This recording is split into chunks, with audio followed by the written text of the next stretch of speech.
Welcome to Gay Nerd Pun. I'm pissed at DC Comics. So DC Comics is doing a relaunch, again, and the latest model of the year is called Rebirth. Rebirth is masterminded by DC's Chief Creative Officer Jeff Johns and co-publisher Dan DiDio, and what Rebirth is doing is focusing all of the titles on their main Justice League related characters. Not only that, but we are moving to a twice-a-month shipping schedule for some of these titles.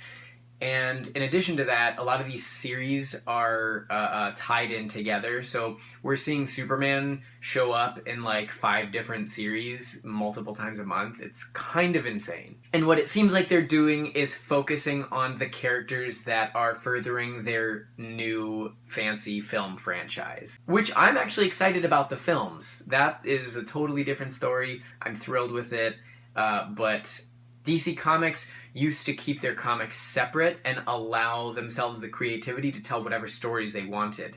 They weren't doing the Marvel thing. I mean, Marvel had some cool stuff going on even just a couple years ago, but unfortunately, once the cinematic universe over at Marvel started getting more successful, Marvel Comics decided to align themselves with the cinematic universe. So storylines in the comics are directly affected by things that are happening in their movies. In fact, so for example, Marvel Studios doesn't have the film rights to the X-Men, so Marvel Comics introduced a plague that is literally killing off all the X-Men, and instead is giving rise to the Inhumans.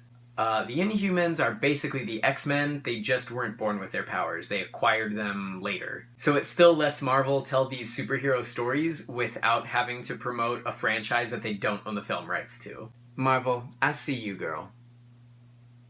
Marvel, I see you, girl. So along with that meant that a lot of their great diverse titles kind of started falling by the wayside. One thing that did remain up until very recently was the character Angela, who is queer, but even Angela is kind of surrounded by weirdness. So a quick little backstory there. Angela was acquired from Neil Gaiman. Marvel literally just bought this character off of Neil Gaiman so that way they could incorporate this character in their stories because they wanted to. That's how powerful they are. And since then, this character has gotten a real cult following and is openly queer. She's in a queer relationship with a trans woman, which is amazing. And the series Angela, Queen of Hell, I mean, issue number 1, they have a really beautiful kiss, and I'm sorry, this just makes me so mad. Marvel Comics editor Axel Alonso has categorically refused to confirm the queerness of this character, or even that Marvel has a queer title. He's even gone so far as to say that the timing isn't right for a queer-led title. Angela is queer. There's nothing wrong with that, and it's maybe one of the only saving graces of your current series right now. But don't worry, in case that was too diverse for you, the Angela Queen of Hell series is wrapping up, and we'll be going back to predominantly straight, cisgendered white guy stories again. So at the same time that Marvel decided to align their comics with their film universe, DC Comics created the DCU initiative, and that's DCYOU. The whole point of that initiative was to incorporate more diversity, and this was last June. It was a big deal.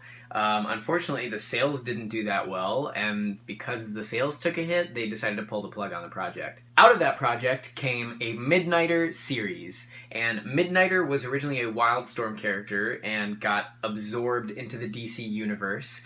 And with this solo title, Midnighter was handled so well by Steve Orlando as an out gay man. He's out as a superhero. He doesn't have anything to hide. He's very empowered, and he's not afraid of his sexuality. And it's been an incredible take on what it means to be queer in comics. So thank you, Steve Orlando, for that.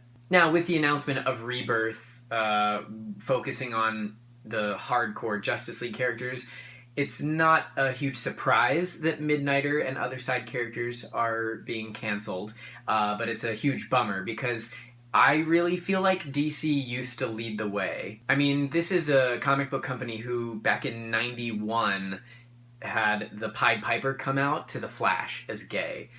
And this, I mean, in the early 90s, people were still associating AIDS as a gay disease, and there was so much fear around the gay community. And DC Comics allowed their readers to confront that fear through the eyes of the Flash, who initially reacted poorly to this coming out, but then ultimately found acceptance and understanding.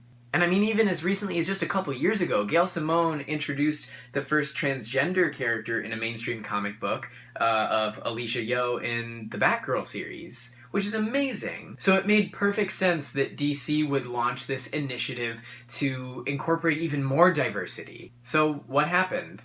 They took a sales hit, and now they're running with their tail between their legs. I think DC is sick of being number 2 to Marvel so much, and Image Comics keeps creeping up on that sales chart more and more, and I think they're really going with a financial move instead of doing the right thing, unfortunately. I mean, look, at the end of the day, it's a business, and DC Comics needs to earn money. I get that, but up until this Rebirth business, it felt like DC always valued story and creativity over finances. And I mean, to be honest, that's why most of the series I read now are from indie publishers and creator-owned series, because Marvel and DC are really becoming unrecognizable from what they used to be. DC Comics, I have a request. Sell Midnighter. Please, please. Sell Midnighter to a publisher that knows what to do with him and can see the value in a character like that.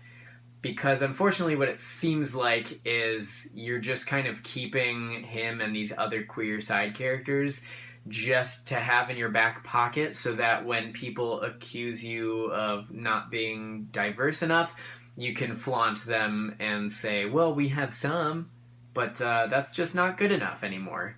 Even though I'm pissed about the whole relaunch erasing these queer characters, I will say that Midnighter's writer Steve Orlando is being kept in-house at DC Comics on another title, and James Tynion IV, who has been writing Batman and Robin Eternal, has been incorporating Midnighter in that series, so there is still a chance that the character Midnighter may show up here and there, or if nothing else, that these two queer writers working for DC will at least find ways to incorporate queerness in what they're writing. I hope. And just as a side note, Steve Orlando, thank you so much for giving us a character that, for the first time, I have felt represented in comic books, which is a really validating experience. So thank you. Alright, you guys, I'm going to go rage in the corner for the next 3 hours, and until then, I will see you next time, and insert gay nerd pun here.